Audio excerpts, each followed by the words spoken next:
يتشتت ويشتوا في المجتمع التونسي باش يسرقوه خير ويعملوا له قلة ماء. هاكا حكيوا في هذاك قطعوا عيشوا بعد نحن بالكي. الوغ تقوليش شنو قولك في الأدب، شنو قولي في القرآن معناتها مسماش با. هناك خطوط حمراء. أنا قلت من قيام الجمهورية الثانية عملنا 4 بنود، قلت على الاستفتاء وأنها دولة مسلمة مش إسلامية ومش لايكية. سمعت؟ الوغ ما تقوليش شنو ما نمسش الخطوط الحمراء. كيفاش باش يخرج التونسي من هذا الكل؟ يخرج التونسي من هذا الكل بالمودة بالمحبة، لأن البلاد الناس كل تحبها، لما كل واحد يحبها في تركينته. لازم لا البلاد تتحب جماعية.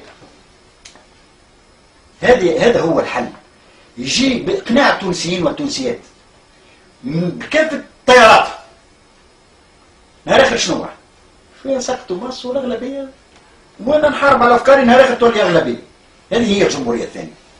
أما مش باش نبداو نحكيو على البكارة ونمسوا في القرآن ونحرفوا في القرآن. قال شنو من الحرية؟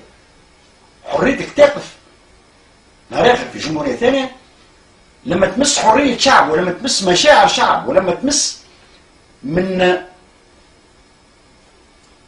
الذاتية التونسية والهوية التونسية.